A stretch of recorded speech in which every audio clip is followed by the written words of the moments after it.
It is hard, and there's a level of viciousness that I was not expecting. I was not expecting the intensity of this experience. But this isn't supposed to be easy. My father and this administration intends to be transformative. And we want to do big, bold things. And we're looking to change the status quo. So I didn't expect it to be easy. That was Ivanka Trump discussing the political climate since last fall's election. The viciousness does seem to be increasing. A New York production of Shakespeare's play Julius Caesar features a Caesar modeled on President Trump. Spoiler alert. He does get stabbed to death halfway through the play, as he has for hundreds of years. That play was sponsored by Time Warner. That's the parent company of CNN. Fareed Zakaria, who hosts a show on CNN on the weekends, tweeted this: "If you're in New York, go see Julius Caesar free in Central Park, brilliantly interpreted for the Trump era. A masterpiece." He laughed, he cried. Well, fantasies about the violent death of the president seem to be a running theme at CNN these days. Just 2 weeks ago, Kathy Griffin, a CNN host at the time, she did the New Year's show, fantasized about beheading President Trump. What is going on over there? Joe Concha writes about media for The Hill, and he joins us tonight. So, Joe, is it wrong to connect the dots and see that this is a theme now?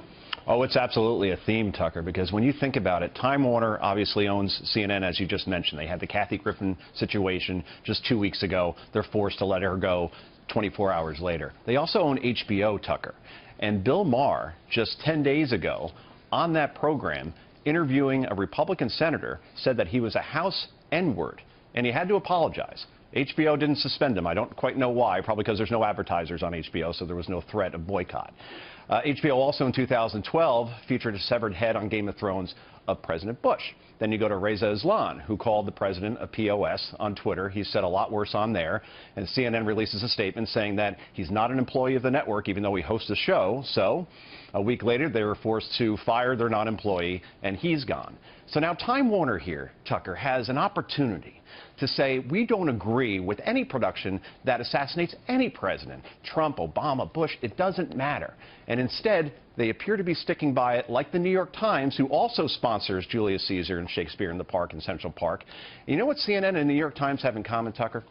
Harvard study about 2 weeks ago shows that CNN is number one in terms of negative coverage of Trump, 93% negative. New York Times is number 3, 87% negative. So it shows me that they not only disagree with the president in terms of ideology and policy, but there is an actual vitriol and hatred there that then leads to them sponsoring events like a Julius Caesar and a Donald Trump getting stabbed to death by women and minorities. But why not just say so? I mean, there's another cable channel that's pretty openly left. It's, the Leon Trotsky channel, and if you're into that, you can watch it. And I think they're pretty straightforward about who they are. And speaking for myself, I'm not bothered by it because I don't feel misled. But if you have a channel that is always lecturing you about the primacy of news, news is the star, about the news, and then they're pushing an uncloaked political agenda, there's something grating about that. Have they thought about just being who they are? No, CNN continues to insist that they are a nonpartisan network, that Fox is over here and MSNBC is over here, and they're here to give you the middle. And just the numbers just don't work out that way, Tucker. And if you remember a couple of years ago, there was a clown that in Missouri that wore a mask of President Obama. This is in 2013, right. I think. And CNN was all over this story. A lot of media was all over it, to the point where not only does the clown get fired, and this clown wore masks of Reagan and Bush and Clinton in previous years. He's a veteran clown, apparently. But he was banned for life from the Missouri State Fair because of the media coverage, and it was so horrible that a clown wore a mask of a president when he's worn masks of other presidents before. It's crazy. Well, I do remember 8 years of getting a lot of lectures about, impugning the dignity of the office and belittling the guy and all this stuff, and you have to, even if you disagree, treat him with respect. It's kind of fine with me. Actually, I'm happy to treat the president with respect. He's the president. But whatever happened to that standard? It seems to have changed. It has, and even in the late-night sphere as well, Tucker. Remember Stephen Colbert just a couple of weeks ago making a sexual joke about Putin and Trump. Bill Maher, I'll mention him again, and Bill's very straightforward about who he is, and I respect that. I think he makes a lot of good points. But he basically described Ivanka Trump performing a sex act on her father. So the bar just keeps getting lower and lower, and I think Kathy Griffin probably saw what those guys were doing and said, oh, I could hold up a beheaded head of Trump, because everybody's getting away with these deals, and nobody really seems to be objecting to it. So that's where we are now, Tucker. Just the bar is so low. And one more final point.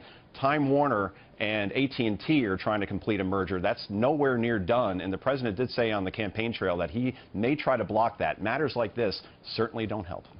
Yeah, you just sort of wonder what's going to happen when all this is over, when, you know, Trump is gone and there's a new president. Is anyone going to watch that channel? Will anyone believe them again? I mean, Joe, thank you.